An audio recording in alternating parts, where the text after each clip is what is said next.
Halo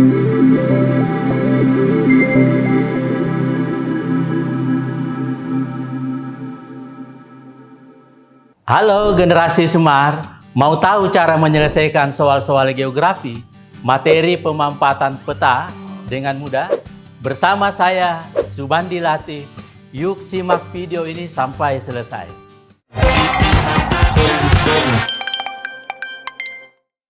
Soal nomor 1. Ini soal SNMPTN tahun 2017, nomor 7 kode 319.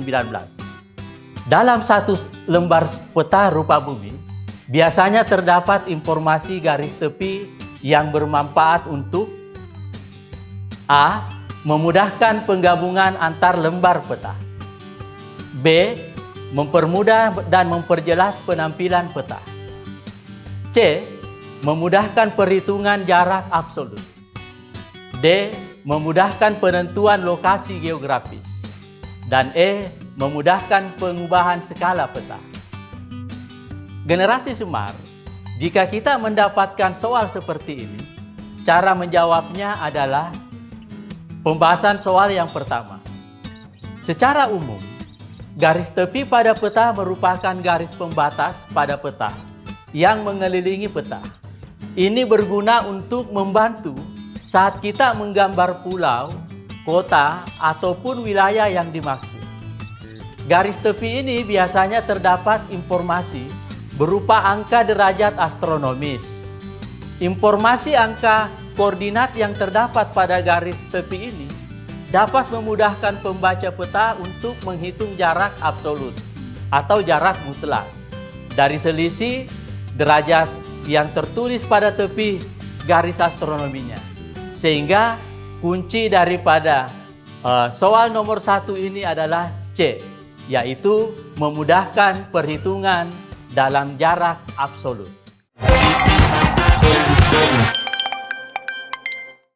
Soal nomor 2. Ini soal SBMPTN tahun 2017. Kode 320 nomor 7. Relief permukaan bumi pada peta umumnya disajikan dengan menggunakan A. Garis kontur dan garis arsir. B. Bayangan dan garis tekstur. C. Bayangan dan garis isoyer. D. Warna dan garis kontur. E. Garis kontur dan bayangan. Baik generasi Semar, jika kita mendapatkan soal seperti ini, cara menjawabnya adalah pembahasan soal 2. Relief permukaan bumi pada peta umumnya disajikan dengan menggunakan warna dan garis kontur. Perbedaan tinggi suatu tempat disimbolkan dengan perbedaan gradasi warna pada peta rupa bumi yang biasa kita temukan di atlas. Sedangkan perbedaan tinggi permukaan bumi pada peta topografi itu disimbolkan dengan garis kontur yang juga dapat menggambarkan kemiringan lereng. Seperti yang kita lihat pada gambar di sini. Ini ada peta rupa bumi yang menggunakan gradien warna. Nah, kemudian kalau peta topografi itu menggunakan garis kontur untuk membedakan perbedaan tinggi permukaan bumi.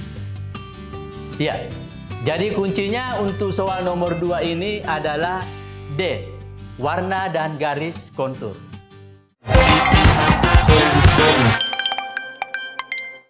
Baik, sekarang kita pada soal nomor 3. Ahmad dan temannya berencana pergi mendaki di Gunung Bawah Karai untuk memperingati Hari Kemerdekaan RI. Jika Ahmad dan temannya menginginkan perjalanannya lancar, peta yang dibutuhkan itu adalah peta A. Peta topografi. B. Peta pariwisata. C. Peta jenis tanah. D. Peta geologi. E. Peta jaringan jalan. Nah, generasi Semar, jika kita mendapatkan soal seperti ini, cara menjawabnya itu adalah A. Kita masuk pada pembahasan soal nomor 3. Yang pertama, peta topografi itu adalah peta yang menggambarkan relief permukaan bumi dengan menggunakan garis-garis pada kontur elevasi atau ketinggian. Garis kontur ini menunjukkan tingkat ketinggian suatu tempat. Semakin terjal suatu tempat, maka semakin rapat interval konturnya. Sedangkan semakin landai suatu tempat, maka semakin luas jarak kontur intervalnya. Yang kedua, peta pariwisata. Peta ini menampilkan lokasi-lokasi objek wisata. Kemudian yang ketiga, peta jenis tanah. Ini menunjukkan perbedaan karakteristik jenis tanah pada setiap wilayah. Contohnya, tanah aluvial. Dari sedimen hasil pengangkutan material piroklastik sesuai untuk pertanian lahan basah. Yang keempat, peta yang biasa digunakan itu adalah peta geologi. Adalah peta yang menggambarkan jenis batuan suatu wilayah. Kemudian yang kelima itu adalah peta jaringan jalan. Adalah peta yang menggambarkan jalan tertentu dan jaringan transportasi. Ya, generasi Semar, kunci atau jawaban yang benar pada soal ini adalah A, yaitu peta topografi. Ya, sekarang soal nomor 4. Produktivitas pertanian berkaitan erat dengan lokasi pertanian yang tepat. Jika seseorang akan berinvestasi di bidang pertanian, maka perlu mempertimbangkan beberapa faktor untuk penentuan lokasi pertanian. Oleh karena itu, peta yang harus digunakan untuk menganalisis faktor-faktor tersebut adalah A. Peta curah hujan, B. Peta jenis tanah, C. Peta topografi, D. Peta geologi, dan E. A, B, C, dan D yang benar. Ya, generasi Semar, jika kita mendapatkan soal seperti ini, cara menjawabnya adalah pembahasan soal nomor 4. 1. Peta curah hujan. Peta ini berfungsi untuk memperkirakan ketersediaan air.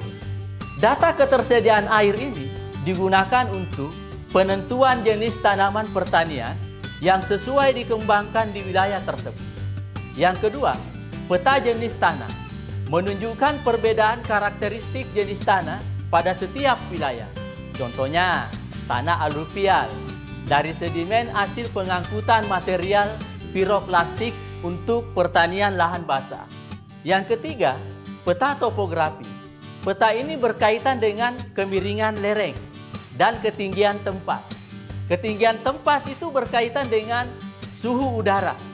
Teknik budidaya dan jenis pertanian menyesuaikan dengan karakteristik suhu dan kondisi topografinya.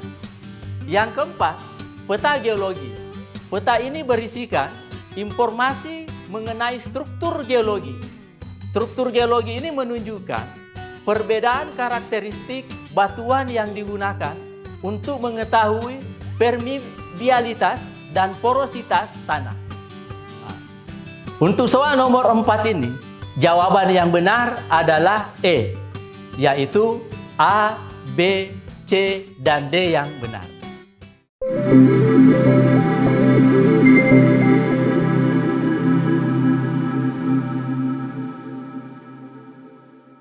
Semoga membantu ya generasi Semar. Sampai jumpa pada pembahasan soal berikutnya. Salam Semar School, generasi Semar, berkarakter, cerdas.